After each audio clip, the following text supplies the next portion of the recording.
तो एकमात्र केवल रास्ता है शिवप्रिया प्रीतम के नाम रूप लीला धाम का आश्रय लेना। नहीं, ये जेल तुम्हें बंद रखेगी। पुनरपि जननम पुनरपि मरणम पुनरपि जननी जठरे शयनम। अगर भाग पा रहे हो, निकल पा रहे हो, तो एक रास्ता केवल पकड़ो, नाम रूप लीला धाम। हमारी बात मान लेना, जहां ये चार बातें ना हो वहां धोखा है, मान लेना। जहां नाम न हो, रूप न हो, लीला न हो, धाम न हो, वहां धोखा है। नाम में भगवान के प्रणों से लेकर के सब अनेक नाम, अनंत नाम है। मंगलों का भी मंगल करने वाला वृंदावन कैसा है? बोले सकल मंगलात्यद्भुतम। श्री तीर्थराज प्रयाग सब तीर्थों का पाप लेकर के और अपना मंगल करवाने के लिए हम वृंदावन धाम आते हैं जब 12 वर्ष में यहां का कुंभ पड़ता है। मंगल भवन स्वयं श्री हरि हैं, आनंद समुद्र श्री हरि हैं। ऐसे आनंद समुद्र युगल सरकार को भी आनंद प्रदान करता है वृंदावन, तो हम आनंद के अंश हैं, हमें आनंद कैसे नहीं मिल जाएगा? सकल मंगलात्यद्भुतम, मंगलों का भी अद्भुत मंगल करने की सामर्थ्य रखने वाला वृंदावन। चिदात्म सकलोज्ज्वलाद्भुत मसे सत्याद्भुतम। भगवान के चिन्मय धाम बहुत हैं। कैलाश भगवान का, वैकुंठ धाम भगवान के विविध धाम है अवतार संग। बोले समस्त चिन्मय धामों में सकल रमणीयता, अद्भुत माधुर्य, अद्भुत महिमा और सबका मूल श्री धाम वृंदावन है। श्रीपाद कह रहे हैं, बड़े अनुभवी महापुरुष हैं। समस्त वरदाद्भुतम, वरदान देने वालों को भी वरदान देने की सामर्थ्य वृंदावन रखता है। समस्त वरदाद्भुतम। एक माई बांके बिहारी लाल की शोभा देखकर मुग्ध हुई, घर गई, अपनी जेवर बेची, कुछ और भी जो मूल्य सामग्री थी बेची और आई और फूल बंगला बनाया। वो रिझी बिहारी जी पर, बिहारी रिझ गए उस पे। फूल बंगला में बिहारी जी बैठे, बाहर बैठे, वो देख रही, देखते देखते सीधे निकुंज, सीधे बिहारी जी को देखते देखते देखते अपने आभूषण सब बेचकर फूल बंगला देखते रिझ गए। वो बिहारी जी को देख के रिझ गई, बिहारी जी उनको देख के रिझ। समस्त वरदाद्भुतम, इससे बड़ा कौन सा वरदान होगा?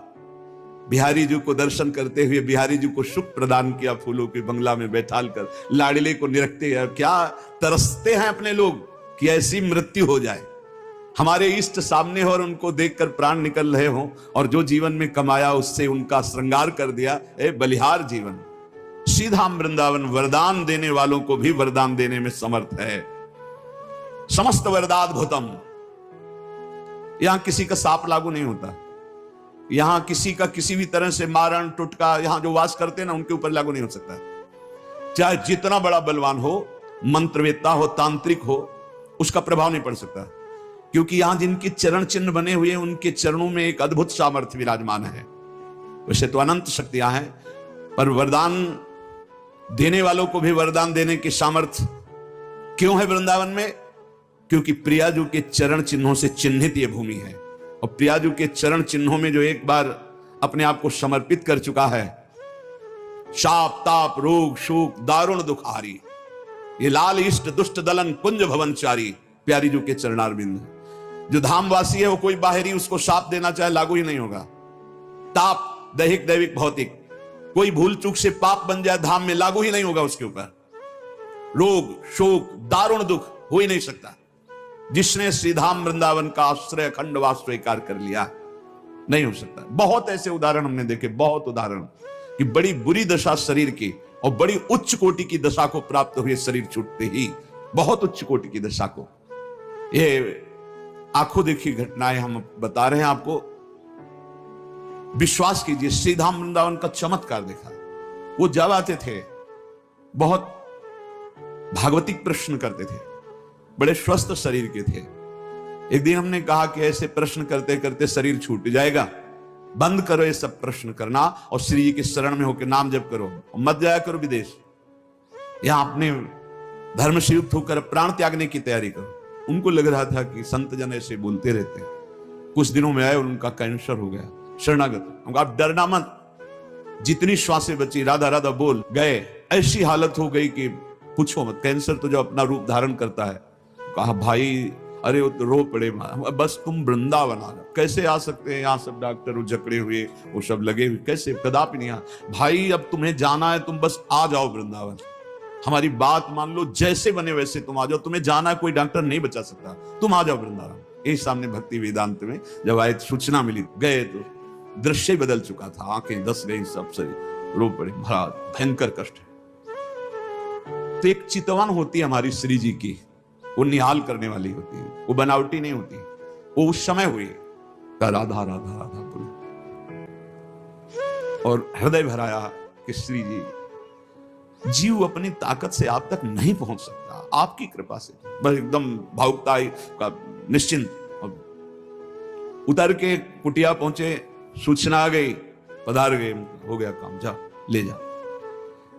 समस्त वरदाद्भुतम, विश्वास मानिए अनंत जन्मों की बिगड़ी बनाने में समर्थ है वृंदावन, कभी कोई चूक ना करे। यदि वृंदावन वास मिल गया तो किसी भी स्थिति में वृंदावन मत छोड़ना, हमारी प्रार्थना मान लेना, अनंत जन्मों की बिगड़ी बन जाएगी। ये मायावी रिश्ते नाते लार, ये मायावी धन संपत्ति की भोग वासनाएं, ये शरीर की सुख वृत्तियां, चलो बंबई वहां अमृत पिला दिया जाएगा, तुम अमर हो जाओगे, ये सब माया के नाटक हैं, मत भूलना।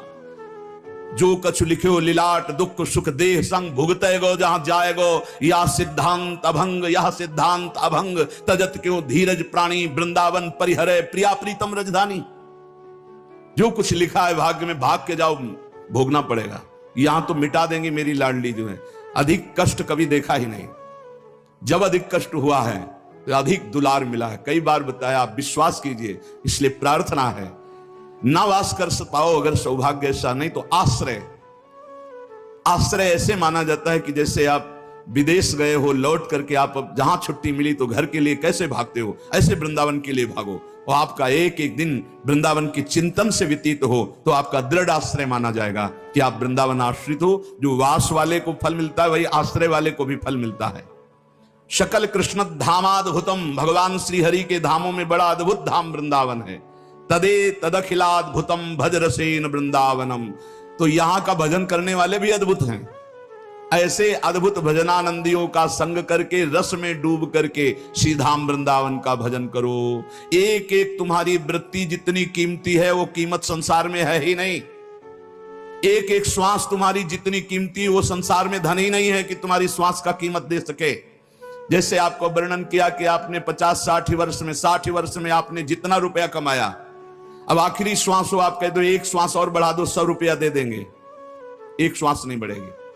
अरे भाई, ये अमूल्य श्वासें केवल सार्थक होती हैं भगवान नाम में। राधा राधा, कृष्ण कृष्ण, राम कृष्ण हरि, जो नाम लोगे तभी सार्थक होंगी। इसलिए धाम का आश्रय, धाम का वास, प्रिया प्रीतम के चरणों की शरणागति, खूब नाम जप और अपने जीवन को प्रतिपल संभालते रहिए, कहीं फिसल करके माया में न चला जाए, कहीं माया के गर्त में न गिर जाए जहां से चढ़ना बड़ा मुश्किल होता है। संत महापुरुषों के वचन भगवत मार्ग में हमें बड़ी पुष्टता प्रदान करते हैं, भगवत मार्ग में उत्साह प्रदान करते हैं। कुछ हमारी कमियां रहती हैं जो संत वचनों से ही दूर होती हैं।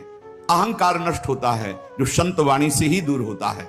हमारे विचारों की पवित्र गंगा प्रकट हो जाती है जहां संत वाणी श्रवणेंद्रिय से सुनी जाती है। हमारे हृदय में अद्भुत वैराग्य उत्पन्न होता है, संत वाणी का अमोघ प्रभाव होता है। प्रसंग चल रहा था कि जो संत हैं, जो साधक हैं उत्तम भगवत प्राप्ति के मार्ग में चलने वाले, वो विद्या विनय संपन्ने ब्राह्मणे गविहस्तनी सुनी चौसुपाके च पंडिता समदर्शिना, वो समदर्शी होते हैं। वो विद्या विनय से संपन्न ब्राह्मण में, गाय में, कुत्ते में, चांडाल में, हाथी में एक ही परमात्मा तत्व को देखते हैं जो है विराजमान है। पर कुछ लोगों का कहना है कि बर्ताव समान होना चाहिए। बर्ताव समान हो ही नहीं सकता। बर्ताव में विषमता होगी, दृष्टि में समानता होगी। वो अज्ञानी है जो बर्ताव में समानता की बात करे। कल चर्चा हुई थी कि बर्ताव में समानता हो ही नहीं सकती। कुछ लोग इसका उल्टा भाव लेते हैं कि वही समदर्शी, वही ज्ञानी है, वही महात्मा है जिसका व्यवहार समान हो। व्यवहार समान नहीं हो सकता। व्यवहार में भेद होगा, विषमता होगी, संभव ही नहीं है। जैसे कल चर्चा हुई थी कि हमें हाथी का पेट भरना है और कुत्ते का पेट भरना है, तो जिससे हाथी का पेट भरेगा उससे कुत्ता खाएगा ही नहीं। बड़े बड़े पत्ते, घास, डाल, उससे उसका पेट भरता है। और कुत्ते को रोटी दे दो, उससे पेट भर जाएगा। दृष्टि में दोनों समान है लेकिन आहार का भेद है। और व्यवहार का भेद है। हाथी की बड़े बड़े राजा लोग बड़े बड़े सवारी करते हैं लोग, पर कुत्ते की सवारी तो केवल भैरव बाबा ही करते हैं, दूसरे के सामर्थ्य नहीं, भैरव जी का वाहन। गाय का एक ही लाइन में रखा गया है, विद्या विनय संपन्न ब्राह्मणे गवि हस्तनी, गाय, इनमें भगवत दर्शन कर रहे हैं।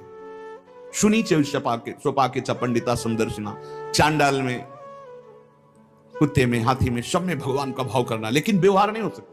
व्यवहार में विषमता रहेगी। व्यवहार में जो क्षमता करता है या तो पागल है और या उसको ज्ञान नहीं है। व्यवहार में विषमता बनी रहेगी। जैसे हम एक ही खाद्य से सबको पुष्ट नहीं कर सकते, सबका अलग अलग खाद्य है, विलक्षण है। व्यवहार में विलक्षणता रहेगी, व्यवहार में विषमता रहेगी। जैसे हमारे अपने संपूर्ण देह है पर अलग अलग विषमता है। आंख देखने का काम करती है, कान सुनने का काम करती, जबान बोलने का काम करती, रसेंद्री स्वाद का काम करती। व्यवहार में भिन्नता है। ऐसा नहीं कि व्यवहार में समानता। अपने ही शरीर में हम नहीं कर सकते, नीचे के अंगों को छूने के बाद हाथ धोते हैं, ऊपर के अंग छूने पर कोई बात नहीं होती, तो विषमता क्यों? कि शरीर तो तुम्हारा ही है ना, फिर व्यवहार में विषमता क्यों? बोले नहीं, जो व्यवहार में विषमता है वो होनी ही चाहिए। अगर नहीं होगी तो या तो वो मूर्ख है या उसके ज्ञान नहीं है, उसे शास्त्रीय ज्ञान नहीं है। तो यहां कह रहे हैं जो संत ऐसे होते हैं उनके व्यवहार की विषमता को देखकर कहीं ये ना समझ लिया जाए कि इनको ज्ञान नहीं, क्योंकि ज्ञानी वही है जो सम है। व्यवहारिक विषमता को देख करके संत पर दोष दर्शन न किया जाए। कल चर्चा हुई थी, जैसे माता, बहन, पुत्री, पत्नी, चारों स्त्री शरीर हैं पर व्यवहार में विषमता रहेगी। पत्नी के साथ व्यवहार और होगा और माता, बहन, बेटी के साथ परम पूज्य धर्म में व्यवहार और होगा, पत्नी का धर्म में व्यवहार और होगा। वो ज्ञानी है, वो चारों में ब्रह्म एक ही देख रहा है, लेकिन व्यवहार जो पत्नी के साथ है वो अगर तीनों के साथ दृष्टि मात्र कर ले तो वो अपराधी माना जाएगा और दुर्गति को प्राप्त हो जाएगा। जो माता, बहन और बेटी पर जो पत्नी के साथ व्यवहार है वो व्यवहार की सोच ले तो वो नष्ट हो जाएगा। व्यवहार में विषमता है और दृष्टि में समता है। जो ज्ञानी महापुरुष, संत महापुरुष हैं, प्रश्न होता है कि लोग उनकी निंदा करते हैं, अपमान करते हैं, तो निंदा और अपमान होने पर क्या उनको दुख होता है? जैसा अपने को हो, कोई निंदा करे, अपमान करे तो दुख होता है, स्तुति करे, सम्मान करे तो सुख होता है साधारण को। तो क्या जो भगवत प्राप्ति के मार्ग में चलने वाले साधक हैं, संत जन हैं, जिनको भगवत प्राप्ति हो चुकी, दोनों को समान ही कहा जाता है। एक जो भगवत प्राप्ति होने वाला है साधक, जो भगवत प्राप्ति की तीव्र लालसा है, और ये जो भगवत प्राप्त है, ये एक ही पंक्ति में है, कोई अंतर नहीं इनमें। संतों की निंदा या अपमान जब होता है उनको दुख होता है कि नहीं? अगर दुख नहीं होता तो क्या खुशी होती है?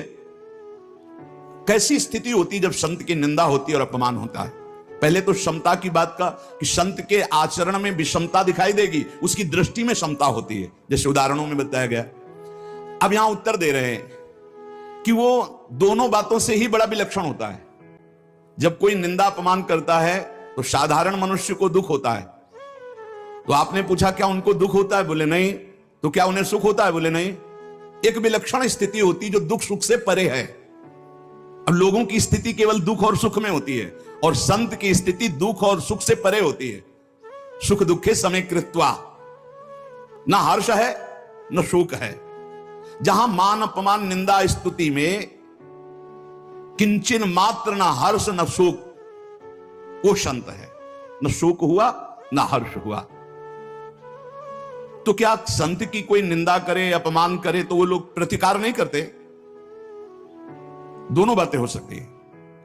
अपमान, निंदा होने पर वो शांत सम भी रह सकते हैं और भारी प्रतिकार भी कर सकते हैं। भारी प्रतिकार करने पर भी उनके हृदय में न राग है न द्वेष है। दोनों बातें हैं। वो प्रतिकार भी कर सकते हैं जगत मंगल के लिए, करना पड़ेगा। जैसे कबीरदास जी ने भीड़ ना जमा हो इसलिए काशी की एक वैश्या को लेकर पूरी नगरी में घूम गए। अब लोगों की श्रद्धा तो ऐसे ही है, कोई विशेष निष्ठावान होते हैं, नहीं तो सद्गुण और वाहवाही को देखकर भीड़ इकट्ठा होती है। सद्गुण और वाहवाही, जरा सा दुर्गुण दुराचार का प्रचार हो जाए, जरा सा झूठी, भीड़ हटने लगेगी। वो तो फिर लीला करके ऐसे वैश्या ने यही देखा कबीर शाह आए तो प्रणाम किया, कहा भगवान मेरी गली में आना आपकी निंदा का कारण हो जाएगा। तो उनका बेटा कुछ ऐसा ही मैं करवाना चाहता हूं कि हमारी निंदा हो, क्योंकि बहुत भीड़ आती है, भजन में विघ्न पड़ता है। बोले प्रभु जैसी आज्ञा। तो गंगा जल की बोतल हाथ में लेके अब तो पूरी काशी नगरी में हाहाकार मच गया। कोई कहता पहले से कहते थे ऐसे ही है, कोई कहता नहीं नहीं ये इनकी लीला है, बिल्कुल नहीं मान सकते, कुछ भी करे ये साक्षात भगवत प्राप्त महापुरुष है। बड़ी अलग अलग भावनाएं। कुछ ऐसे चुटके जो निष्ठावान थे वो जाकर दंडवत करते, बका भीड़ तो खत्म हो गई। राजा को अश्रद्धा हो गई काशी नरेश को कि ऐसा नहीं, अगर लीला भी करनी तो ऐसी लीला जिससे हजारों की श्रद्धा का नाश हो जाए। बहुत कबीरदास जी वहां गए तो उतर के साष्टांग दंडवत करता, श्रद्धा ही खत्म हो गई तो साष्टांग दंड, तो जल लिया और शांत शांत शांत। उनका अब क्या लीला कर रहे हो, अब क्या शांत शांत। बोले जगन्नाथपुरी में उनके पार्षद के वस्त्र में आग लग गई, तो आग लग रही थी, उसको शांत किया। यहां से जगन्नाथपुरी की आग शांत कर रहे। तुरंत घोड़े दौड़ाए। कुछ समय बाद सूचना आई, यहां कबीरदास जी यहां थे, उन्होंने ही आग बुझा, तो उनको लगा रहे तो सिद्ध चमत्कारी पुरुष। तो कभी कभी अपनी निंदा और अपनी प्रतिष्ठा का जो नाश करने वाले व्यवहार हैं, वो दूसरों के कल्याण के लिए उनका प्रतिकार भी किया जाता है। जरूर ऐसा होता है, जीवन में ऐसा होता है, जो भगवत मार्ग में चलने वाले होते हैं, ऐसा कुछ को सह लिया जाता है और कुछ का प्रतिकार किया जाता है। कभी कभी संत महापुरुषों को अपनी निंदा और अपमान करने वालों का भारी प्रतिकार करना पड़ता है, उनको उतरना पड़ता है। क्यों? क्योंकि हजारों की श्रद्धा का विषय होता है, हजारों की श्रद्धा का नाश उसमें हो जाता है। संसारिक पुरुषों को ऐसा लगता है ऐसा कैसे हो सकता है, तो तुम प्रभु को नहीं जानते, इसलिए तुम्हारे हृदय में ऐसा। एक दिन चर्चा में सुनाया था कि अगर पत्थर में कमल खिल गए हैं ऐसा कोई कह दे और वो नाम जापक है, तो मान लेना ऐसा हो सकता है। पत्थर में कमल खिल गए क्योंकि वो भगवान का भक्त है, वो नाम जापक। कर तुम अकर तुम अन्यथा कर तुम सर्व समर्था सा ईश्वरा। उन्हीं भगवान के प्रताप से सब हो रहा है, उन्हीं की भगवान के, तभी उसी प्रताप को तो तुम देखो, उसी प्रताप को देखो। तो क्या वो मान प्रतिष्ठा की प्राप्ति स्वीकार करते हैं संत जन, या मान प्रतिष्ठा को विरोध कर देते हैं? तो कहते देश काल और परिस्थिति को देखकर दोनों कर सकते हैं। वो मान प्रतिष्ठा का धज्जियां भी उड़ा सकते हैं और बड़े आदर से मान प्रतिष्ठा स्वीकार भी कर सकते हैं। कैसा भावुक भक्त है, अगर वो बहुत सच्चाई से भावुक भक्त साष्टांग बहुत प्यार से अगर देख रहे हैं कि नौटंकी नाटक, तो विरोध भी कर सकते हैं। दोनों बातें उनके अंतर्गत है। तो महापुरुष की भी पहचान कैसे व्यवहार में हो कि ये भगवत प्राप्त महापुरुष है? पहली बात तो महापुरुष ही महापुरुष को पहचान सकता है, दूसरा पहचान ही नहीं सकता। दूसरी बात, व्यवहारिक क्रिया से महापुरुषों को तो पहचाना ही नहीं जा सकता है। इतना जान लीजिए, चाहे वो सिद्ध होने के योग्य साधक हो या सिद्ध महापुरुष हो, वो दोनों, उनका जो व्यवहार होगा वो शास्त्र सम्मत और सत होगा, किसी का अमंगल नहीं हो सकता। शास्त्र सम्मत सत और किसी का मंगल नहीं हो सकता। नहीं, संतों का जो व्यवहार है वो तो विलक्षण होता है। ऐसी अवस्था में साधारण मनुष्य कैसे पहचान पावे कि ये असली संत हैं, ये भगवान के प्रिय संत है? बताया तो, बिना भगवान को प्राप्त किए भगवान के संतों को नहीं जान सकते हो। ऐसा कैसे हो सकता? कोई बाहरी क्रिया नहीं, बाहरी क्रिया तो नाटक के पात्र भी कर लेते हैं, बाहरी क्रिया तो नाटक के पात्र भी कर लेते हैं। इस प्रकार अगर हम बाहरी क्रियाओं से केवल साधु समझे कि जटा जूट और ऐसा ऐसा बाहरी, तो ये तो अभिनय में भी बहुत जोर का रोना। साधु की आंतरिक पहचान वो पहचानवाना चाहे तो हो सकता है। एक उदाहरण में बताते हैं कि एक राजा बहुत बलवान था, उसने अपने शत्रु पक्ष के राजा का नाश कर दिया। उसका अकेला लड़का था और उसकी मां। अब हर समय शत्रु पक्ष का राजा इस चाल में रहता था कि उस बालक को मार दें तो निष्कंटक अधिकार। और उसकी मां बड़ी भागवत थी, रात दिन भजन करती, भगवान से प्रार्थना करती कि भगवान मेरे बालक की रक्षा करना। और भगवान के जो सिद्ध संत होते हैं भगवत स्वरूप होते हैं। उन्होंने विचार किया, संत के हृदय में, एकदम भजन में बैठे थे उसी राज्य में, तो विचार एकदम आया कि अच्छा भगवान का आदेश है तो लीला करनी पड़ेगी। और लीला का उस समय इंतजार करने लगे। तो जो राजा बलवान था, जिसने शत्रु पक्ष के राजा को मारकर उसके लड़के को मारने को ठाना था, उसकी राजकुमारी थी, उसके स्वयंवर की रचना की जब बात आई, कमंडल उठाया, लंगोटी कस के बांधी कमर में, पहुंच गए दरबार में। और वो परिचित थे तपस्या और उनके भजन से, जे भी देखा तो साष्टांग दंडवत राजा हुए।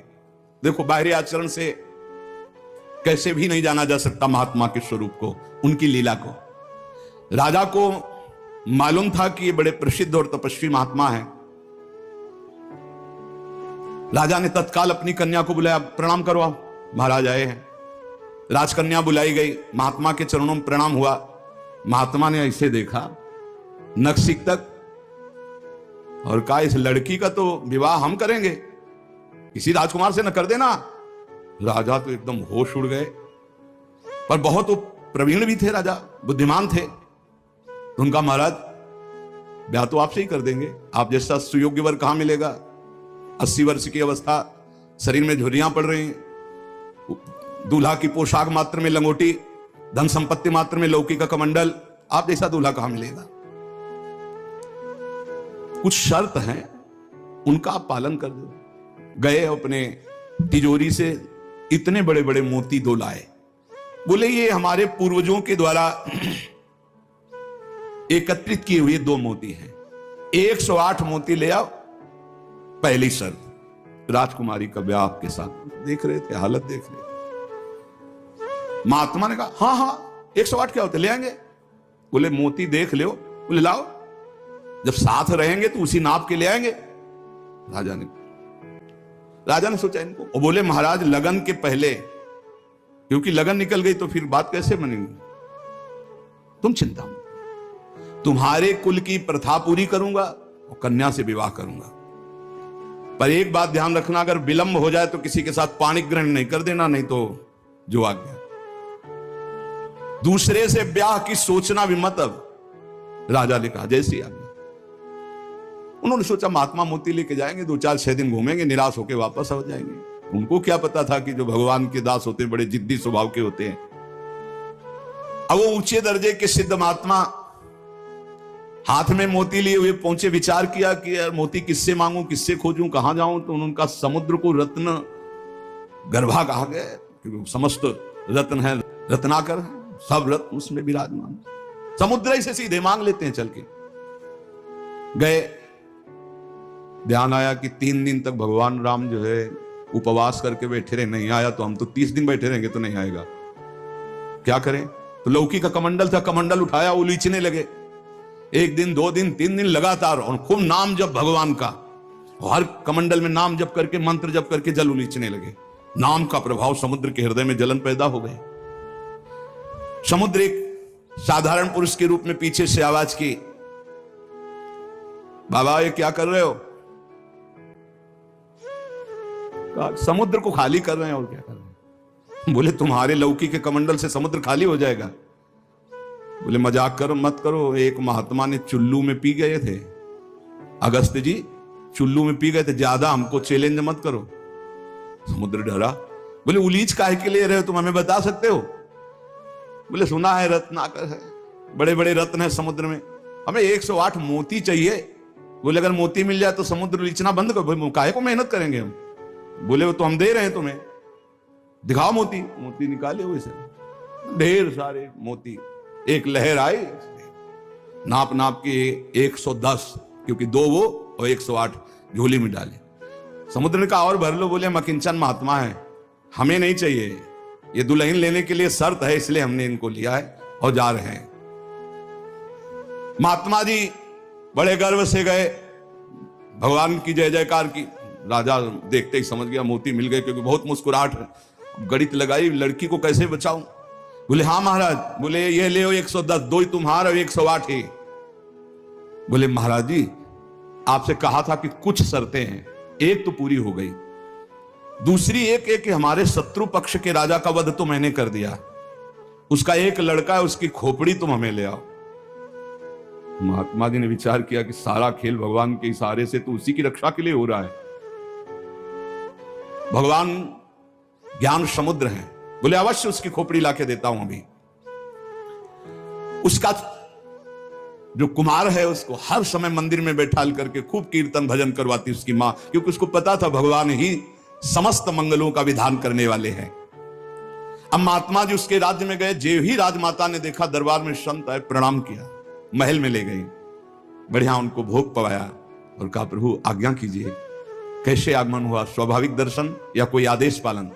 आदेश पालन नहीं, तुम्हारे लड़के की खोपड़ी ले जानी, तुम्हारे जो दुश्मन राजा है उसने मंगाया है। सहम गई।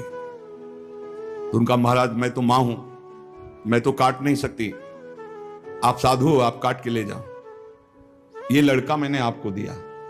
कहा जब दिया तो काट के ले जाने की क्या जरूरत है, पूरा ले जाएंगे हम, काट के ले जाने की जरूरत क्या है? बोले महाराज पूरा राज्यभार आगामी राजा यही है, और आज तक मैंने भगवान की आराधना की अपने पुत्र की रक्षा के लिए, संत और भगवान में मैं कभी भेद नहीं देखती, इसलिए आपकी वस्तु आपको समर्पित है, चाहे वहां मार देना, मरवा डालना या जैसी आपकी रुचि हो। इतनी बड़ी संत पर श्रद्धा। वो मुस्कुरा कर बोले जब हमें दे दिया तो तुम हमें उपदेश मत दो, मुझे क्या करना है पता है। महात्मा जी गए, बोले राजा तुम सर मांग रहे थे, हम पूरा लड़का ले आए, पर ध्यान रहे एक भी बाल बांका नहीं होगा, पहले भावरे फिरेंगी, इसके बाद तुम्हें जो मनावे सो कर देना। राजा ने बहुत खुश हुआ, बोले बंदी नहीं, बिल्कुल ऐसे ही राजकुमार की तरह बैठा लो, हमारा ब्याह हो जाएगा, हम दुल्हन लेके चले जाएंगे, फिर तुम्हारा जैसा मनावे वैसा करो। राजा राजी हो गया, सिंहासन पड़ा, राजकुमार की तरह बैठा, दुल्हन सजा, तो सब शर्त पूरी हो गई थी। वर पक्ष की जहां बैठक वहां बैठे महात्मा जी, वही जनाती वही बराती, उनके कौन कोई तो उठाया ही नहीं। महात्मा जी विवाह मंडप के नीचे बैठे हैं, आचार्य आए, पूरा दूल्हा भेष सजाया गया महात्मा जी का, लंगोटी में, केवल लंगोटी कमंडल, संत की लीला। कन्या आई, महात्मा का रुको, एक बार देखा तुम्हारे योग्य नहीं, हे राजा ये तुम्हारी लड़की हमारे योग्य नहीं। तो महाराज आप ही बोले थे, अब मतलब आप बेइज्जती तो मत करो, बिल्कुल भावरे पड़ने वाली। लड़के की तरफ देखा, हे यहां खड़े हो बगल में, ये योग्य है तुम्हारी लड़की की, एक चुप ब्याह कर इसके साथ। तुरंत अपने तपोबल से उस लड़के का ब्याह कराया। बोले सौभाग्य, जाओ। मां ने आराधना किस बात की थी कि दुश्मन राजा कहीं हमारे पुत्र को ना मार दे, और ये आदेश भगवान ने संत को दिया, तो इतनी बड़ी लीला संत ने रची। और उस राजा से कहा होश में तुम्हारी बेटी का सुहाग है, पूरी सुरक्षा उस राज्य की भी तुम्हें करनी, और अगर हमें सुनाई दिया किसी भी तरह का विरोध, महाराज कभी कभी भगवान की आज्ञा से संत जन कुछ ऐसी लीलाएं करते हैं जिन लीलाओं को बाहरी आचरणों से आप जान ही नहीं सकते कि मामला क्या है। तो कहना है कि बाहरी जो लीला है वो तो कोई नाटक का पात्र भी कर सकता है, लेकिन संतों की लीलाओं को बिना भगवत प्राप्त कोई जान नहीं सकता है।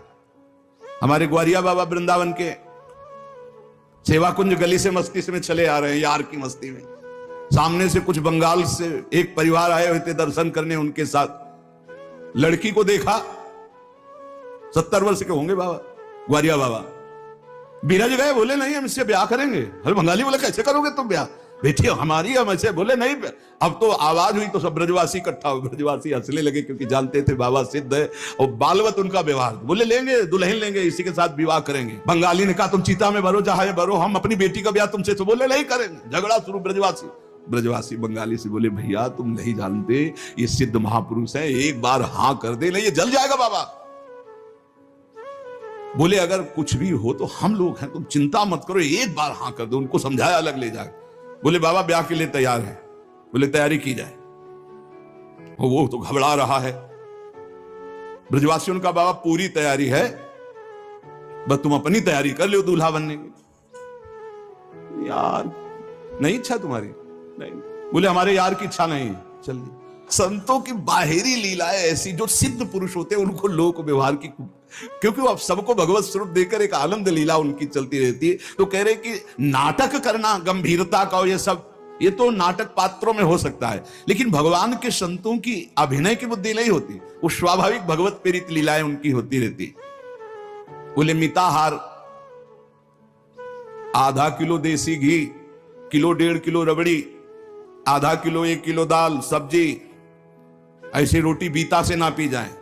जब कोई देखे है चल उधर देख, अब प्रसाद पाए, संतों की तो लीलाएं जान नहीं सकते। 10 ग्राम संख्या एक बीजा में मर जाए। जो भगवत प्राप्त महापुरुष हैं उनकी अलग अलग लीलाएं होती हैं। इसलिए कह रहे जो सिद्ध पुरुष है उनको बाहरी आचरण, अगर वास्तविकता आपको देखनी साधुता की तो मुमुक्षता में देखिए, या जो साधक तन्मयता पूर्वक भजन में लगे उनको देखिए। सिद्ध पुरुषों से आप पहचान नहीं सकते कि किस कोटि के महापुरुष है। संत आंतरिक क्षमता से युक्त होते हैं। क्या भक्ति से ऐसी ऊंचाई प्राप्त होती है? ज्ञान से और भक्ति से, दोनों से ऊंचाई प्राप्त होती है। या कोई ज्ञान मार्ग का उत्तम पथिक या भक्ति मार्ग का उत्तम पथिक। अज्ञानी पुरुष तो प्राप्त समझ ही नहीं सकता संत महापुरुषों की चेष्टाओं को। तो क्या अपने को सबसे श्रेष्ठ समझते हैं संत? नहीं नहीं नहीं, सबको अपने से श्रेष्ठ समझते हैं भक्ति के संत, और सबको आत्मस्वरूप समझते हैं ज्ञानी संत। अपने से सबसे श्रेष्ठ समझते हैं भक्त सिद्ध संत। शो अनन्य गति जाके असमति न टरे हनुमंत, मैं सेवक सचराचर रूप स्वामी भगवंत। मैं सेवक हूं, चराचर जगत मेरे भगवान का स्वरूप है, ये सिद्ध भक्त का। और जो ज्ञान कर देता है, भक्त समस्त विश्व के लिए भजन करता है। देखो, साधक अपने लिए भजन करता है, सिद्ध किसके लिए भजन करता है? विश्व के लिए। सिद्ध पुरुष का तन मन और भजन, ये प्रत्येक चेष्टाएं जगत मंगल के लिए होती है, उनका अपने लिए कुछ नहीं होता। जैसे साधक परेशान रहता, मेरा कल्याण हो जाए, उसके लिए भजन साधन कर। सिद्ध पुरुष का नहीं, उसकी सारी भजन साधन की चेष्टाएं, सब जितना दिनचर्या है वो जगत मंगल के लिए होता है। सब पूरे संसार को देते रहते, तुम्हारा मंगल हो, तुम्हारा कल्याण हो। उनके पास कोई चीज नहीं रहती, कोई चीज नहीं, सब पर भगवान का अधिकार, सब भगवत स्वरूप जगत, इसलिए अपना कुछ नहीं। बड़ा ऊंचा भाव होता है भक्त का, जो सिद्ध महापुरुष होता है। जब तक देखो संतों की चेष्टाओं को नहीं जान पाओगे, उनका जो भाव होता है बड़ा विचित्र होता है। एक नाव में बहुत से लोग बैठे हुए थे, संत भगवान भी बैठे हुए थे, आराम से नाव चली जा रही थी, सब इधर उधर की बातें कर रहे थे। संत तो एक उन्मत्त अवस्था में। नाविक ने कहा, सावधान, नाव भंवर में फंस रही है, अब डूबने वाली है। संत भगवान का कमंडल था, फौरन ढक्कन हटाया और भर भर करके नदी से पानी नाव में डालने लगे। अरे वो ये क्या कर रहे हो? किसी की नहीं सुन रहे थे, 10-12 कमंडल तो डाल ही चुके थे।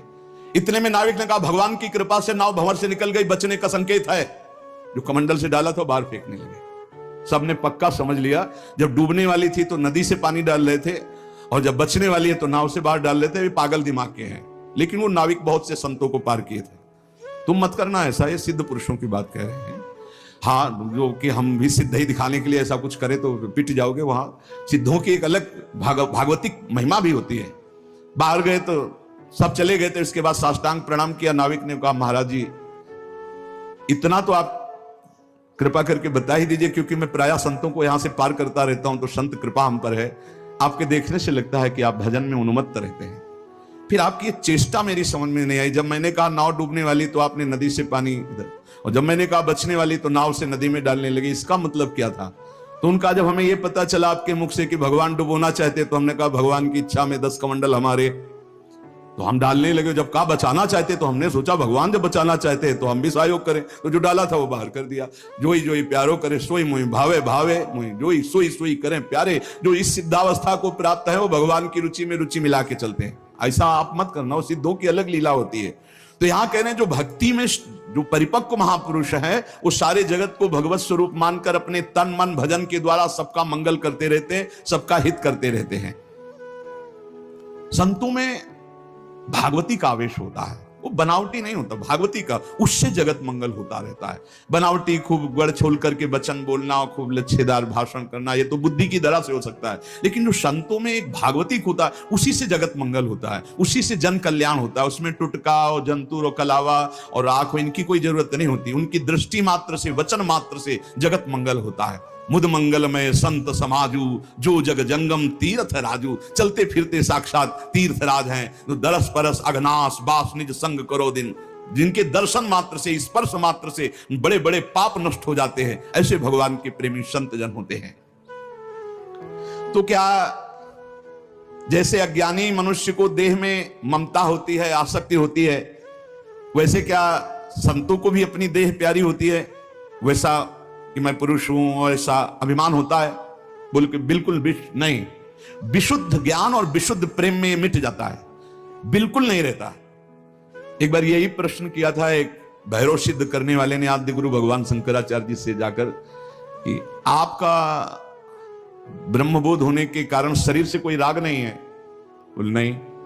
बोले हम आपकी गर्दन उतार के ले जाए, हमारी भैरव यज्ञ पूर्ण हो जाएगी तो मैं सिद्ध हो जाऊंगा, क्योंकि आपको शरीर से कोई राग तो है नहीं, मिथ्या है आपकी दृष्टि में। बोले पक्का, पर अभी जो उतारोगे तो शिष्य लोग हैं, ये तुम्हारा हित कर सकते हैं। कल 4 बजे आना, यहीं पीपल के नीचे मैं ध्यानस्थ दूंगा, सर उतार ले जाना। वो 4 बजे आया अस्त्र लेकर, तो स्वामी नरसिंहाश्रम जी महाराज गंगा स्नान कर रहे थे। एकदम आवेश आया, हुंकार भरी दौड़ते हुए आए और वो पहुंच भी नहीं पाया था, उठा के पटक दिया और नाखूनों से उसे फाड़ दिया। फिर एकदम आवेश शांत हो गया। तब ये भगवत आवेश, ये जो बड़े महापुरुषों के चरित्र हैं, ये बड़े शिक्षास्पद भी होते हैं और ये अलौकिक भी होते हैं। कभी कोई महापुरुषों की नकल ना करे, हमारी प्रार्थना है कभी नकल न करे कि हमारे गुरुजी ऐसे, तो नहीं, जो गुरुजी के उपदेश है उनके अनुसार चले। बड़े सिद्ध महापुरुषों के बड़े विचित्र विचित्र लीलाएं होती हैं। महापुरुषों की बाह्य चेष्टाओं को बिल्कुल नहीं समझा जा सकता, इसलिए कभी उनकी परीक्षा आचरणों से उनको, हम आपको सत्य कहते, बड़े बड़े महापुरुषों से मिले, आप कदापि नहीं जान सकते, कदापि नहीं जान सकते कि ये किस कोटि के महापुरुष हैं, किस कोटि के महापुरुष है। बहुत बहुत ही बड़े बड़ों को संशय हो जाए कि ऐसा नहीं हो सकता। जैसे भक्त संपूर्ण विश्व को साक्षात अपना इष्ट देव मानता है, काम पड़ने पर विश्व हित के लिए प्राण त्याग सकता है। क्या ज्ञान मार्ग में चलने वाला सिद्ध महात्मा भी ऐसा कर सकता है? हां। पहली बात तो उसकी दृष्टि में देह का, ऐश्वर्य का मूल्य ही नहीं है, तो उसको समर्पित करने में क्या देर लगेगा। अतएव अगर सुख पहुंचाने की जरूरत पड़े जगत को, तो ज्ञानी महात्मा अपने प्राण दे सकता है, जैसे भक्त अपने प्राण दे देता है। क्या ऐसे सिद्ध महापुरुषों के आचरण अनुकरण करने चाहिए? हां, जो आचरण उनके उपदेश से मिलते हो। सच्ची मानिए बहुत मुश्किल है, जो बड़े महापुरुष, शुद्ध महापुरुष, भगवत प्राप्त महापुरुष है, बहुत मुश्किल है, क्योंकि जब तक शरीर भान रहता है, जब तक साधना रहती, तब तक आचरण आप देख सकते हो। बहुत सावधान, अगर वैराग्य देखना है तो साधक में देखिए, और तितिक्षा और ज्ञान मार्ग की चढ़ाई देख ली तो मुमुक्षता में देखिए। न ज्ञान सिद्ध और न भगवत भक्ति के सिद्ध महापुरुषों में आप उनको फिर पहचान नहीं सकते, फिर नहीं पहचान। बड़ा विचित्र खेल है। आचरण वही महापुरुषों के अनुकरणीय है जो उनके उपदेश से मिलते हो। केवल आचरण जो उपदेश से मिलते हो बस पकड़ लीजिए, उनके सब आचरण अनुकरणीय नहीं है। एक एक उनके आचरण आपको भगवत प्राप्ति करा सकते हैं, पर वो आचरण जो उनके उपदेश से मिलते हो, बिल्कुल आप लोग बिल्कुल समझ ही नहीं सकते हैं, नहीं समझ सकते। हमने देखा है महापुरुषों को, पर उनके साथ बिल्कुल ऐसे रहा जाता है जैसे बच्चा, बालवत। जैसे छोटा बालक घरौंदे बनाता है, खेलता है, कुछ मिनट में बिगाड़ कर चल देता है। महापुरुषों की बड़ी विचित्र गति होती है। इसीलिए लिखा है मात संगस्त दुर्लभ हो, फिर एक शब्द लिख दिया देवर्षि नारद जी ने, अगम्य हो, आप निर्वाह नहीं कर सकते हो। अगर कर ले गए तो अमोघस्य, निश्चित भगवत प्राप्ति, निश्चित भगवत प्राप्ति। एक बार महाराज चक्रवर्ती सम्राट मरुत 100 यज्ञ का अनुष्ठान किया। 100 यज्ञ करने वाला देवराज इंद्र का अधिकारी हो जाता है, जो पद है वो। देवराज इंद्र ने सोचा कि अब कैसे रोका जाए, तो उन्होंने वशिष्ठ जी से सीधे जाके, वो वशिष्ठ जी खड़े होकर आदर किए, क्योंकि त्रिभुवनपति देवराज इंद्र देवताओं के। देवराज इंद्र ने कहा हम यज्ञ के लिए तुम्हें आचार्य रूप में, तो उनका मरुत ने पहले मुझे स्वीकार कर रखा है, क्योंकि मैं एक एक जड़ वस्तु जो तुम्हें दिखाई दे रही सब परमहंस हैं, सब भजनानंदी महापुरुष हैं। परंतु यदि तदगत स्थिर चरेशु नो काय वांग मनोभिर पराधिता भविता बाधिता तत्वधि, पर यदि तुमने कहीं यहां की लता काट दी, तुमने यहां किसी ब्रजवासी को दोष दर्शन करके वचन के द्वारा, काय शरीर के द्वारा, चाहे आकर ब्रजवास कर रहा हो तो भी वो लाडला है श्री जी का, या जन्म से ब्रजवासी हो तो भी वो लाडला है। ऐसा नहीं है कि जो आकर यहां वास करने वो ब्रजवासी नहीं है। प्रियाजू ने देखो 2 प्रकार से जन्म होता है। एक होता है मां के गर्भ से बिंदु के द्वारा जन्म होना, और एक होता है संबंध, भागवतिक संबंध के द्वारा जन्म। ये मां के गर्भ से प्रकट हुए संबंध से भी पावन संबंध होता है। जो नाद संबंध होता है, गुरुदेव जो कान में गुरु मंत्र देते हैं उसका जो संबंध होकर ब्रजवास होता है, वो मां के गर्भ से संबंध से पावन माना जाता है। बिंदु से भी नाद संबंध की विशेष महत्ता होती है। जैसे बिंदु संबंध में हम संसारिकता में अमुक कुल अमुक अमुक जगह चले, लेकिन हमें हितजू का आश्रय मिला, मंत्र मिला, अब हम हितजू के हो गए। हमारी जन्म की ताकत नहीं थी कि हम हितजू के कहला सके, बिंदु की ताकत नहीं थी कि मैं हितजू का कहला सकूं, लेकिन नाद के द्वारा हमारी सामर्थ्य हो गई कि हम हाथ उठा के कहते हैं कि हम हरिवंशी हैं, हम राधा वल्लभी हैं, हम श्री जी के हैं, हम गर्व से कहते हैं। ये कैसे हुआ? ये दीक्षा संबंध से हुआ। ये संबंध नया जन्म है, हुए ना हम ब्रजवासी। हम सब जो वृंदावन का आश्रय लिए, श्री राधिका कृपा बिन सबके मनन अगम, फिर यहाँ के वास कर रहे हैं, तो जिनको वृंदा विपिन है कृपा तिनहि की होए, वृंदावन में तबई तो रहन पाहिए सोए। अब लाडली जी ने मुझे गोदनामा में स्वीकार कर लिया। दो प्रकार की संतान, एक निज अंश से प्रकट हुई और एक गोदनामे में ली हुई। गोदनामे वाले को भी पूरी प्रॉपर्टी मिलती, पूरा अधिकार मिलता है, राजकीय विभाग से भी, सरकारी विभाग से। हमें श्री जी ने गोद ले लिया, हमें रसिकों ने गोद ले लिया, हमें हितजू ने गोद लिया, हम हुए ब्रजवासी। तो वृंदावन वास, ब्रजवास करने वाले किसी के भी प्रति, लताओं के प्रति होश में रहो। इनको साधारण वृक्ष मत समझो। ये बाहर के लोग आके रुपया के बल से जमीन खरीद कर लताओं का नाश कर रहे हैं, हम प्रार्थना कर रहे हैं। वृंदावन की कृपा प्राप्त करनी है तो रजरानी, ब्रजवासी जन, लता जन, खगमृग पशु पंछी, इन सब पर विशेष भाव रखो। ये साधारण सुकर कुकर नहीं है, ये सब परमहंस महापुरुष हैं। इनकी चरण रज माथे पे लगाओ तो बहुत बड़े महात्मा के सानिध्य का फल मिल जाएगा। सच्ची कहते हैं, कोई साधारण नहीं है। कुछ ऐसी अनुभूतियां होती जिनको वाणी के द्वारा बोला ही नहीं जा सकता। अनिर्वचनीयम ये धाम की महिमा है। कह रहे हैं कि आप पड़े रहो वृंदावन में, कोई साधन भजन ना हो तो भी, स्पष्ट कह रहे हैं, यथा परम पावनम भुवि चकास्ति वृंदावनम। ये जैसे स्वतंत्र है वृंदावन भूमि। स्वतंत्र शब्द का तात्पर्य होता है किसी साधन की अपेक्षा नहीं रखेगी तुम्हारे कल्याण के लिए, अपने प्रभाव से तुम्हारा कल्याण कर देगी। तथा हरि रसे मना स्वयं मनंकुशे धावती। ऐसे ही यहां का प्रभाव तुम्हारे मन को घसीट कर भजन रस में डुबो देगा। पक्का तुम पड़े रहो, पर अपराध मत करना। परंतु शब्द लग गया, परंतु यदि तदगत स्थिर चरेषु नो काय वांग मना, मन से, वाणी से, शरीर से आपने किसी वृंदावन के जड़ चैतन्य का अपराध कर दिया तो भवति बाधिता तत्वधीर, तुम्हारी बुद्धि भ्रष्ट हो जाएगी और भगवत प्राप्ति से वंचित हो जाएगी, धाम में रहते हुए भी। ये बार बार श्लोक कई बार आते हैं कि किसी भी तरह से यहां अपराध नहीं बनना चाहिए। अपराध कब बनता है? डरना नहीं कि हम तो धाम वास करेंगे तो धामापराध लग जाएगा। नाम जब करोगे तो नामापराध भी तो है, 10 नामापराध है। सेवा करोगे तो 32 सेवा अपराध है। वैष्णव सेवन करोगे तो वैष्णव अपराध है। तो फिर नरक जाने वाला सेवन करो, डरना नहीं है। वैष्णव अपराध, नामापराध, सेवा अपराध, धामापराध, ये आपको उज्जवल बनाने के लिए कि ऐसी गलती बातें मत करो, तो उसको हम ना करें। और भूल चूक से अपराध हो जाने पर आचार्य हैं, गुरुदेव हैं, धाम है, ये कृपा करता है। लेकिन जानबूझकर आप बहुत डरो यहां की लताओं से। करोड़ों ब्राह्मणों की ब्रह्म हत्या का पाप यहाँ के एक वृक्ष काटने पे लगता है। क्या होगा उनकी दुर्गति? जो बड़े बड़े पीपल, बरगद, बड़े बड़े वृक्षों को बिल्कुल ढा दिए, रात के रात खोद के नींव, उसे क्या कहते हैं जो सूंड होता है, जेसीबी से ऐसे, अब कितनी चतुराई से आसपास खोद दिया, वो वृक्ष गिर गया। एक दिन पड़ा रहा, दिखा दिया कि भाई वो तो काटा नहीं गया, वो तो अपने आप गिर गया और रातों रात पूरा साफ चट हो गया। ठीक है, तुम तो चतुराई से यहाँ की सरकार से बच गए, लेकिन जो यहाँ की वृंदा देवी हैं वो तुम्हें देखा ना, लता रोक के कह रही थी जाके सहचरी रूप में बाबा के पास कि बाबा तुम्हारे होते हुए भी क्या हमारा नाश हो जाएगा? ऐसे एक नहीं हजारों कथाएं हैं जिनमें लताओं ने जाकर स्वयं रक्षा की याचना की संतों से कि मैं अमुक जगह खड़ी हूं, मुझे काटा जा रहा है, मुझे बचा लो। प्रियालाल के सुख के लिए सहचरियां ये रूप धारण किए हुए सही मांगे। बरसाने में एक गहवर वन में बाहरी आदमी शौच करने के लिए लता के नीचे बैठा हो, समझा पहाड़ में एकांत में, आवाज आई, बैठ मत यहाँ, प्रियालाल बैठ करके बातें करते हैं, हट यहाँ, शौच मत होना। खड़ा हो गया, कौन डांट रहा है? आसपास देखा कोई नहीं, उसने लगा भ्रम, फिर सुना नहीं, यहां मत शौच हो। तो उसने देखा लता से आवाज आ रही, यहाँ प्रियालाल बैठकर बातें करते हैं, चल हट यहाँ से, यहाँ शौच मत होना। गहवर वन है, ब्रज 84 कोस की लता है, आप साधारण समझते हो, यहाँ हमारे प्रियालाल खेलते हैं। परंतु यदि तदगत स्थिर चरेषु नो काय वांग मनो, ना शरीर से, न मन से, न वाणी से, किसी का भी अपराध। ये सच्ची मानो, अपराध तभी बनता है जब हमारे अंदर गुणाभिमान होता है। और सच्चाई से कहते हैं जितने भी गुण हैं वो भगवत प्रदत्त हैं, गुरु प्रदत्त हैं, अपने बिल्कुल नहीं है। अगर गुरु कृपा हट जाए तो अपने जीरो के जीरो हैं, एक भी अंक नहीं है। ये जो अंक रख गया जीरो के ऊपर, 10 गुना हमारी मान्यता बढ़ गई, वो केवल हरि कृपा, प्रिया कृपा, गुरु कृपा, आचार्य कृपा जो बोलो। तो कृपा पात्र को अहंकार करने की गुंजाइश है नहीं, और अहंकार यदि नहीं होता तो अपराध बनता ही नहीं, कोई अपराध नहीं बनता। जितने अपराध बनते हो अहंकार से बनते हैं, अपने में गुणाभिमान, दूसरों में दोष दर्शन। श्रीपाद कह रहे हैं, इसलिए वृंदावन मनुविंदाम्यहमपि देहम श्वासु करादीनाम न पुनः परत्र सच्चित सुखमयमपि दुर्लभम दैवै। यदि वृंदावन के रसिकों का संग मिले तो इसका रंग समझ में आवे। जब तक जौहरी नहीं मिलता तब तक हीरे की कीमत समझ में नहीं आती। वो कांच जैसा ही दिखता है और हीरे जैसा ही कांच दिखता है, तो जौहरी बता पाता है कि कांच क्या है और हीरा क्या है।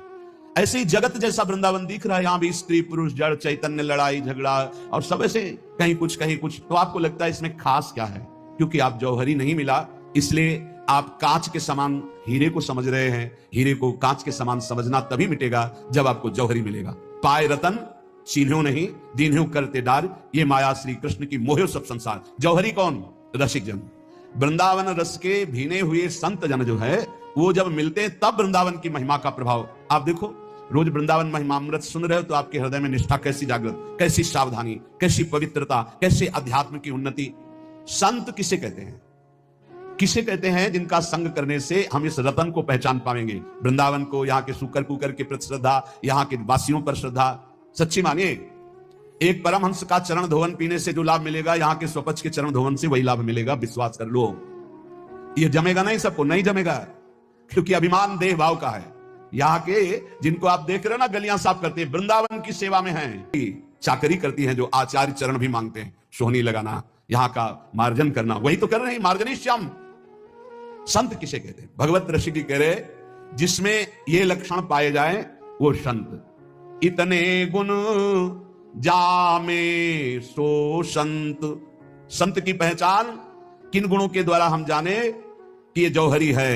इसे हीरे और कांच की पहचान पता है। असली हीरा और कांच क्या है?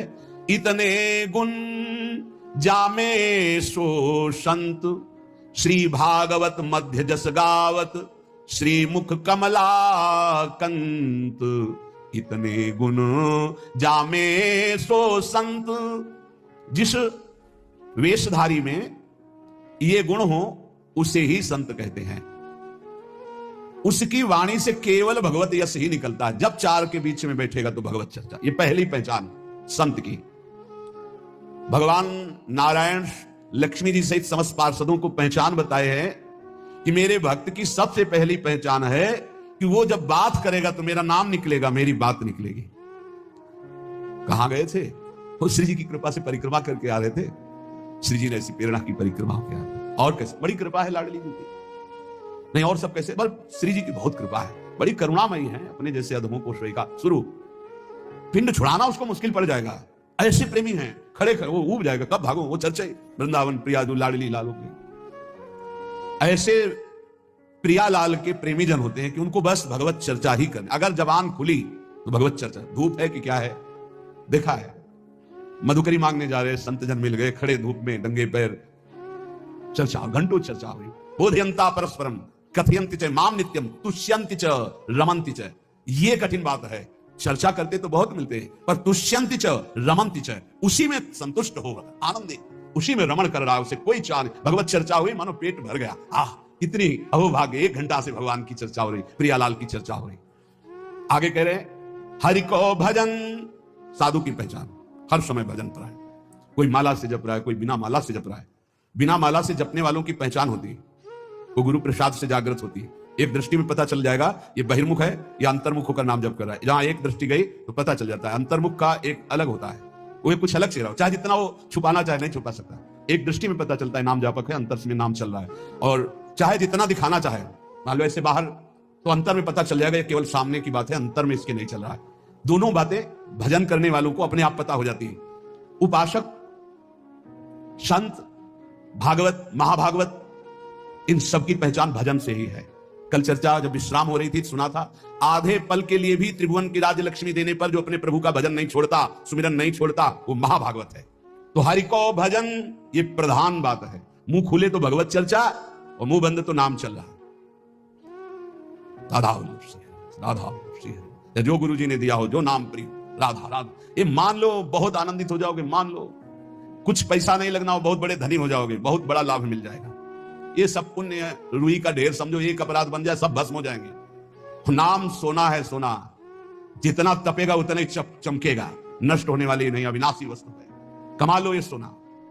ये जो सोना है, सोना, ये सोना वास्तविक सोना, इसी सोना में सोवत पांव पसार। पूरी रात निकल जाए, जब नींद ना आवे, मंत्र चले, तब समझो। इसके लिए कभी सर्दी में कंबल नहीं उड़े गए, इसी बात के अभ्यास के लिए कभी कंबल नहीं। जो नीचे मार्किन पहने वही मार्किन उतारकर इसे पैर से फंसा के सर पूरा शरीर कांप रहा है। मंत्राकार वृत्ति, पेट में अन्न नहीं, ऊपर वस्त्र नहीं, गंगा का किनारा, भीषण सर्दी, 1 मिनट नींद नहीं, मंत्राकार। 4 बजे गंगा में फिर खड़े। ऐसे थोड़ी भागवती की वृत्ति बनाई जाती है। ऐसे लगा जाता है जैसे गरीब आदमी ओवर टाइम करके पैसा कमाता है, किसान आदमी रात दिन लगा रहता है। ऐसे कायर पुरुष थोड़ी भजनानंदी होते हैं। ये शरीर को बहुत दुलार करने वाले भजनानंदी नहीं होते हैं। सच्ची मानिए, जितना सुख शरीर को दोगे उतना अध्यात्म सुख से हीन होते चले जाओगे। मारो इस प्रकृति जन्य की अधीनता को तुमने जो स्वीकार कर रखी। हर प्रकृति का वार सीधे सहो। यह प्रवचन नहीं करते, जीवन में जो जिए वो बता रहे हैं। किसी आश्रम में ठहरना नहीं, ऐसे आश्रम में ठहरना जहां जंगल किसी का जाना नहीं, ऐसे बहुत से आश्रम मिले। जीवन भर प्रकृति से लड़ना रहा है, तभी परमात्मा चिंतन का एक तार भाव बनता है। जब सीधे प्रकृति का वार सहे, यम ही नवेत्यंते ते पुरुषम पुरुषर सब। काशी के घाटों में जो तपन होती थी दिन भर धूप की, तो रात्रि के 2 बजे तक तपना ही होती थी और 2 बजे उठ के नहा के विश्वनाथ जी जाना है। जीवन को एकदम प्रकृति से वार सहने वाला बना ले तो बहुत आनंद आता है। ये सुविधा नरक समझो, सच्ची मांगे आप। हरिभजन में दिखावा कभी नहीं होना चाहिए, नहीं तो सच्चाई का हरिभजन छूट जाएगा। भजन करने वाले उपासक को कभी कीर्ति की चाह मत रखना, ये हम प्रार्थना करते हैं। ये अंतिम वो खाई है जहां से गिरा करके भगवान से विमुख कर दिया जाता है। दिन है तो रात आएगी, रात है तो दिन आएगा, ऐसे देखना हम तुमसे कहते हैं। ये सब केवल बाहरी है। आंतरिक श्रद्धा अटूट होती है, बाहरी श्रद्धा में कोई दम नहीं होती। हम इसकी इन श्रद्धाओं की दम नहीं होती। इनको तो हर गली में खड़ी होना, जहां बाबा वहीं खड़े हो गए।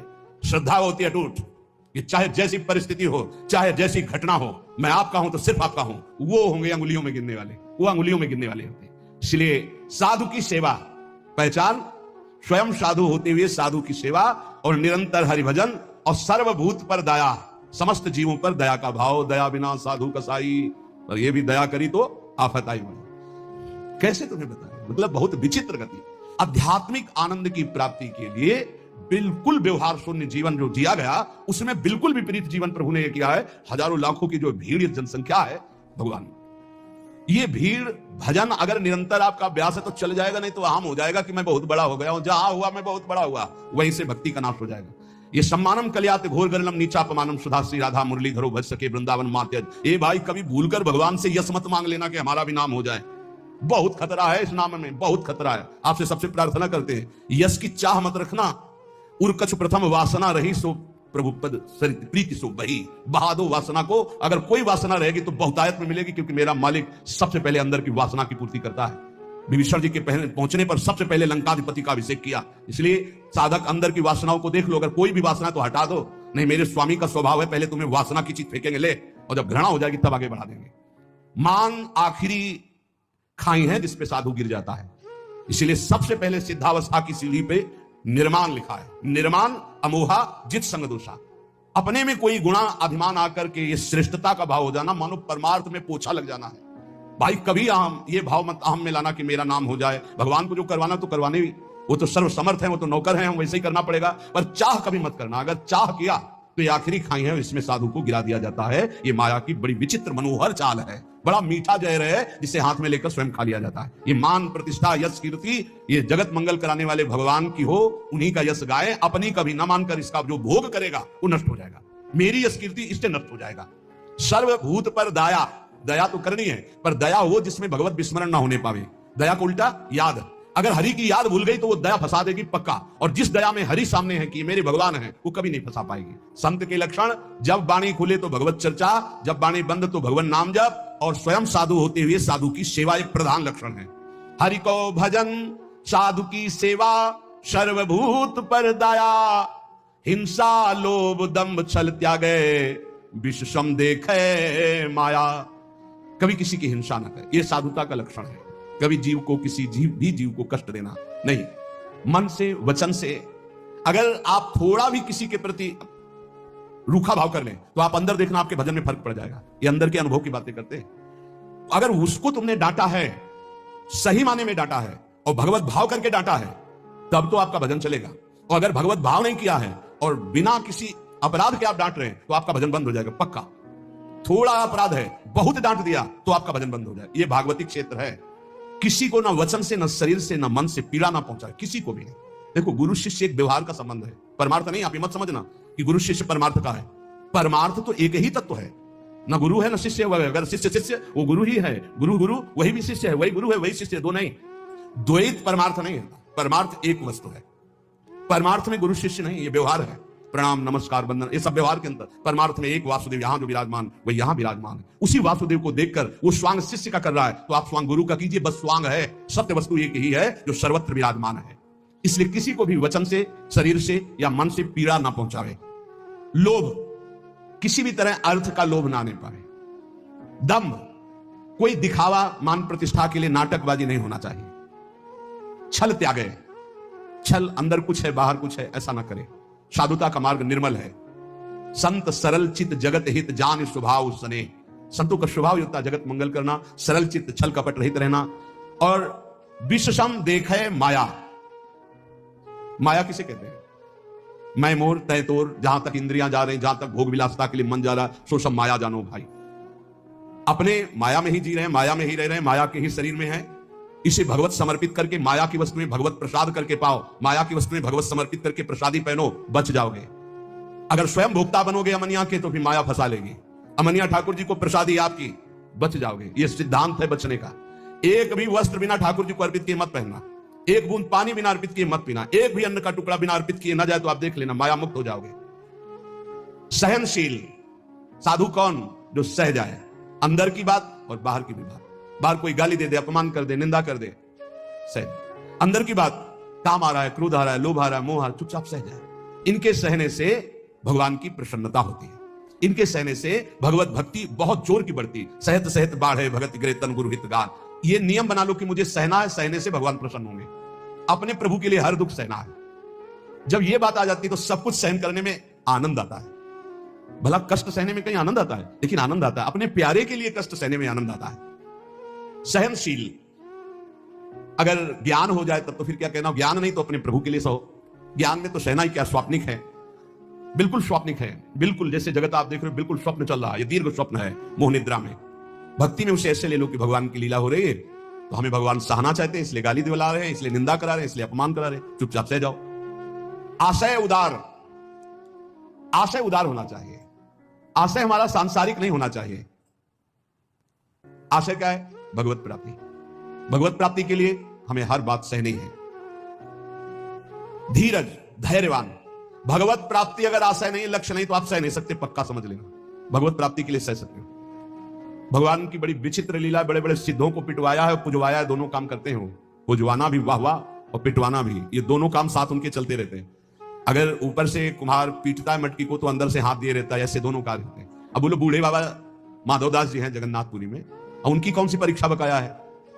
साथ ले जाते हैं बाबा, रात्रि में शयन हो जाता है जगन्नाथ जी का, आते हैं बाबा चलो आज राजा के बगीचे के कटहल का, बड़ी खुशबू मार रही पके कटहल है, तो जय जय आप सुबह हमें आदेश करें, हम राजा के पास जाएंगे, भिक्षा मांगेंगे, वो कटहल लाके आपको दे देंगे। जब राजा सुनेंगे कि आपको कटहल पसंद है तो बगीचा आपके नाम करवा। तो बाबा जो चोरी में आनंद मिलता है वो साहूकारी से मांग के थोड़ी ठीक लगेगा। बोले वैसे प्रभु चोरी क्या हो तो आप ही का बगीचा है, आपका ही। तो बोले उपदेश मत करो, हमारे साथ चलो। बाबा को ले गए, बाउंड्री फंदवाए, ठाकुर जी झील कर बाउंड्री सुनो, 9 किशोरी तो आप चढ़ गए।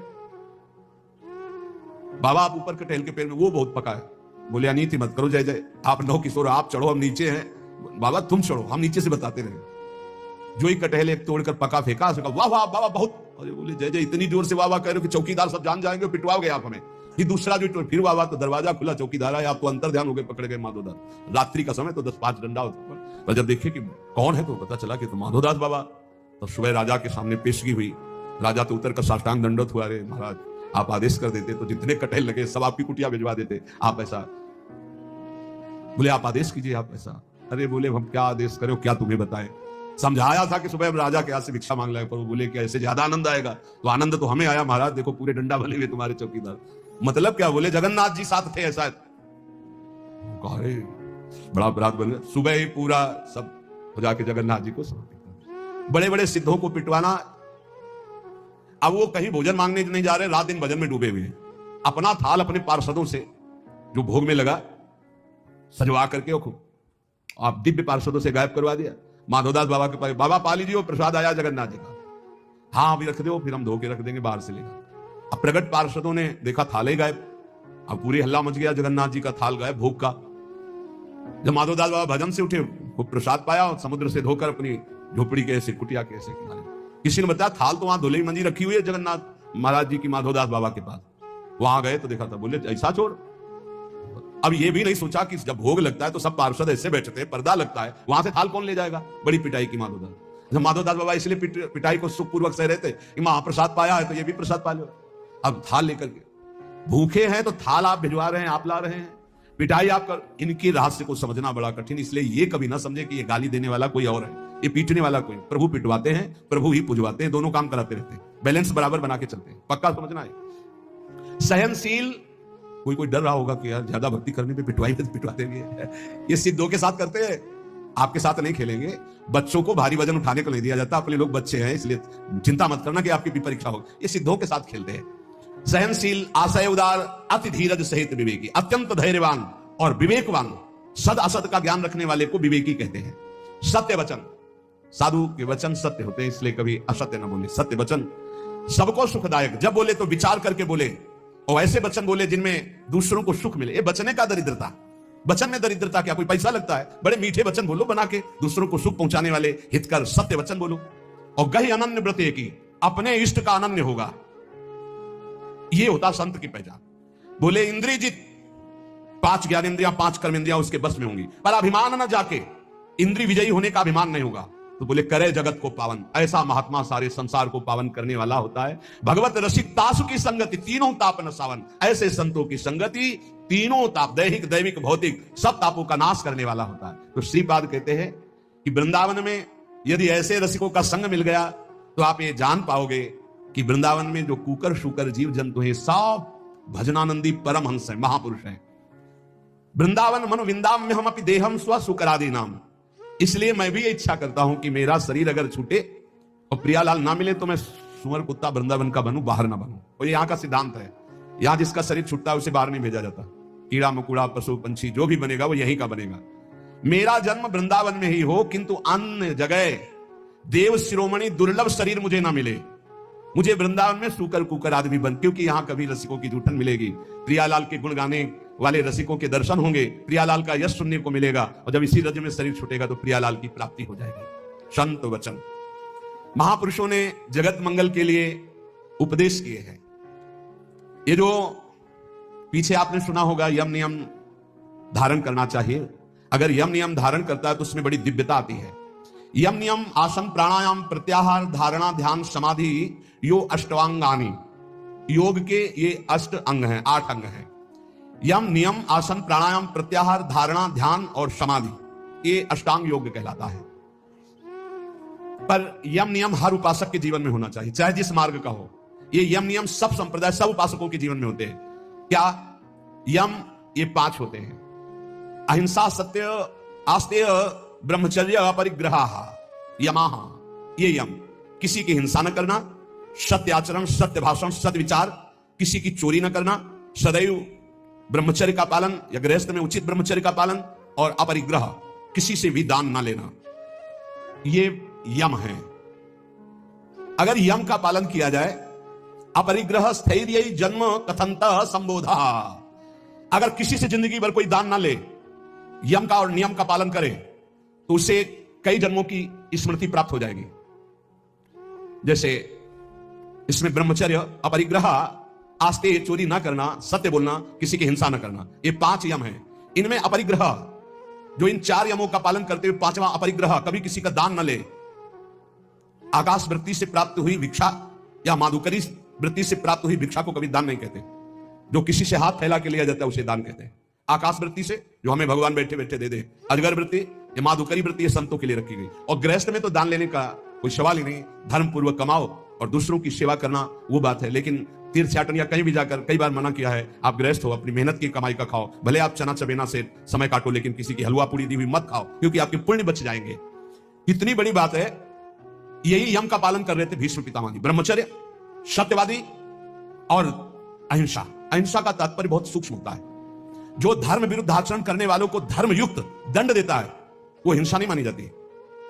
अहिंसा का मतलब यही नहीं कि केवल अधर्मी पुरुष है, पापाचरण कर रहा है, आपका राजकीय पद में अधिकार है कि उसको दंडित किया जाए। और आप उसे कि मैं तो अहिंसा वृत्ति छोड़ दिया, अब हिंसा हो गई, क्योंकि हजारों को अधर्म करके दुख देगा वो तुम्हें पाप लगेगा। तुम अधिकार प्राप्त हो राजकीय विधान से, उसको दंडित करो, उसको शासन में लो। अधिक पापी है तो उसको न्याय के द्वारा ऐसे कब्जे में रखा जाए जिससे अपराध ना कर पावे। तो कहीं कहीं हिंसा के दुख देगा वो तुम्हें पाप लगेगा। तुम अधिकार प्राप्त हो राजकीय विधान से, उसको दंडित करो, उसको शासन में लो। अधिक पापी है तो उसको न्याय के द्वारा ऐसे कब्जे में रखा जाए जिससे अपराध ना कर पावे। तो कहीं कहीं हिंसा भी अहिंसा हो जाती है, हिंसा भी अहिंसा हो जाती है। जैसे पीछे सुनाया था वो लकड़ी हरी उजाले, पूरे 4 को मारा तो पूरा गांव बच गया, तो अहिंसा हो गई, वो पुण्य हो गया।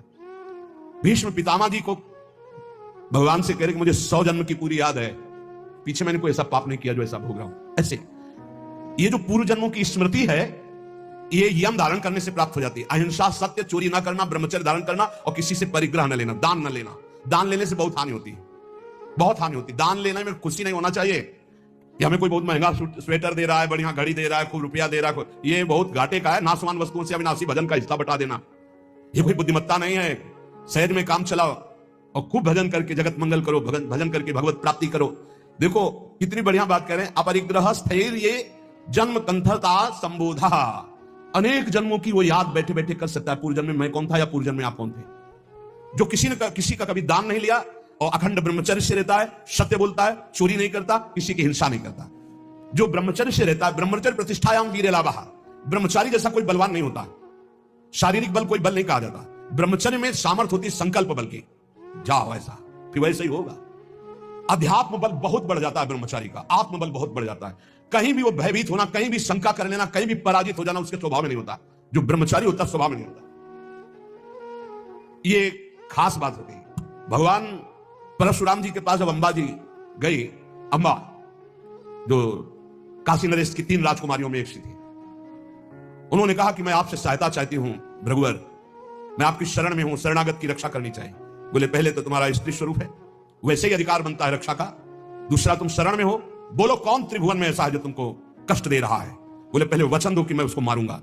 बोले निश्चित परास्त करूंगा उसको। बोलो कौन है, तो कहा आपके प्रिय शिष्य भीष्म। एक बार तो परशुराम जी भीष्म के द्वारा ऐसा कैसे अपराध बन गया, क्या हुआ, पूरी घटना सुनाई।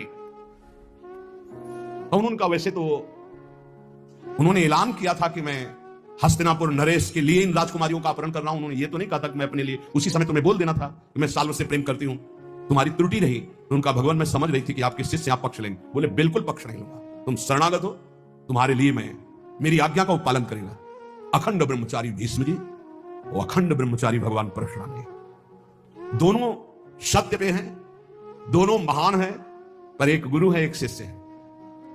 पर एक इच्छा का अनुमोदन कराने के लिए अपनी द्वेष वृत्ति का भगवान परशुराम जी का आश्रय लिया, इसलिए परशुराम जी कमजोर हैं। और सत्य का पालन करने के लिए धर्मनिष्ठ, इसलिए चेला बहुत जोरदार के हो गए। भीष्म जी बुलाया भीष्म जी को बाहर हस्तिनापुर की, अर्घपाद्य आदि लेकर गए, प्रार्थना की, परिक्रमा की, दंडवत किया। बोले मेरी आज्ञा है, अंबा को स्वीकार करो। बोले कदापि गुरुदेव नहीं, क्योंकि सब कोई जानता है सत्य के आगे कुछ नहीं, और मैं सत्य प्रतिज्ञा किया हूं कि अखंड ब्रह्मचर्य रहूंगा, जीवन में कभी संतान उत्पन्न ही नहीं करूंगा। तो उनका युद्ध यांबा, उनका युद्ध गुरुदेव से युद्ध, उन्होंने ही विविध प्रकार के दिव्यास्त्रों की शिक्षा भीष्म जी को दी थी जब गंगा जी ले गए। और गंगा जी ने और भी दिव्यास्त्र सिखाए थे जो परशुराम जी को भी पता नहीं थे। ऐसे थे, रोज युद्ध होता, पहले जाते परिक्रमा करते, साष्टांग दंडवत करते, कहते आशीर्वाद दीजिए विजयी भव का। बोले योद्धा तो मैं ही हूं, तुम्हारा विपक्ष का मैं आशीर्वाद नहीं दे सकता, पर हां बलपूर्वक युद्ध करना, बलपूर्वक युद्ध करना। आखिरी युद्ध जितना भयानक हुआ कि गंगा जी अष्टवसु सब जागृत हो गए, उपस्थित हो गए। भीष्म जी ने एक अस्त्र ऐसा चढ़ाया था जो परशुराम जी के पास काट नहीं थी, निश्चित परशुराम जी का वध हो जाता। गंगा जी आकर के पकड़ लिया और कहा नहीं नहीं, ऐसा बिल्कुल ठीक नहीं है। समस्त अष्टवसु आ गए। तो उन्होंने कहा मां, ये प्रत्यंचा पे चढ़ा हुआ धनुष तभी उतरेगा जब गुरुदेव अपना रथ पीछे कर दे, अपना धनुष नीचे कर दे। गुरुदेव कैसे नीचे कर सकते? अष्टवसुओं ने, समस्त देवताओं ने कहा प्रभु आपका चेला है, अब आपको धनुष नीचे करना पड़ेगा। अगर छूट गया तो आपके पास काट नहीं है, आप अबद्ध हैं, फिर भी बध हो जाएगा आपका। भीष्म जी के बाण तभी धनुष से उतरे जब वो रथ पीछे हटा, धनुष नीचे किया, कूद गए, परिक्रमा की, और गुरुदेव बोले जा विजयी भव, कहते विजयी हुआ। तो सत्य, ब्रह्मचर्य, अहिंसा, अपरिग्रह बहुत बड़ी ताकत है। ब्रह्मचर्य में बहुत बड़ा बल है, उसको आज हमारी समाज समझ नहीं पा रही। यम नियम के बिना जीवन बिल्कुल पशुवत जीवन है।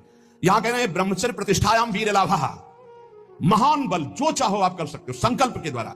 जो आपको दिव्यता किसी में दिखाई देगी वो ब्रह्मचर्य की होगी। भीषण कष्ट को भी सहने की सामर्थ्य, सर्दी गर्मी, मान अपमान, दुख सुख, लाभ हानि और सत्यवाद। संकल्प बिल्कुल सिद्ध होने लगता है। जिसका ब्रह्मचर्य पवित्र होता है, जो संकल्प करेगा, और संकल्प नहीं करेगा तो ब्रह्मचर्य अध्यात्म की ऊंचाई में बैठाकर उसे मुक्त कर देगा। अस्ते प्रतिष्ठायाम सर्वरत्नोपस्थानम, जिसने कभी किसी की चोरी नहीं की, जीवन में छल नहीं किया, तो इसी जन्म में उसके पास दिव्य धन, दिव्य रत्न आदि एकत्रित होने लगेंगे पक्का। विविध प्रकार के स्वर्ण आभूषण, विविध प्रकार की भोग सामग्रियां, ऐसा संयोग बनेगा। कभी चोरी नहीं की, जो इन नियमों को धारण करता है। एक एक का बहुत बड़ा प्रभाव है। अस्तेय प्रतिष्ठायाम सर्वरत्नोपस्थानम, अपने आप आकर के संपूर्ण रत्न स्वर्ण आदि संपत्ति उसके पास एकत्रित, जो कभी जीवन में चोरी नहीं किया, जो ब्रह्मचारी है, जो अहिंसा परायण है, और जो अपरिग्रह, कभी किसी से दान नहीं लिया।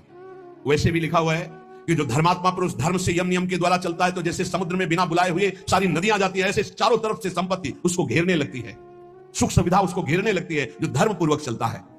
सत्य प्रतिष्ठायाम क्रियाफलान आश्रयत्वम, जो सत्य बोलता है, सत्य विचार वाला है, सत्य आचरण वाला है, तो सारे फल उसका आश्रय ले लेते हैं। हर क्रिया का फल वो जो चाहे, जैसे चाहे, जो बोलेगा, जो सोचेगा वही हो जाएगा। ऐसा है। ये कितना बड़ा बालक है। हंसी मजाक में सर पर डाला था, कोई गुस्सा होकर नहीं डाला था परीक्षित जी ने कि पता नहीं समाधि में या ढोंग कर रहे हैं समाधि का, ऐसे डाला और चले गए। कुछ बच्चों ने जाकर बताया, श्रृंगी ऋषि तुम्हारे पिता के गले में चक्रवर्ती सम्राट महाराज परीक्षित मरा हुआ सर्प डाल दिए। उनका ऐसी असभ्यता, इतने बड़े बालक हैं अभी, ऐसी असभ्यता, चक्रवर्ती सम्राट होता हुआ भी इन महापुरुषों की महिमा को नहीं जानता, ऐसी असभ्यता।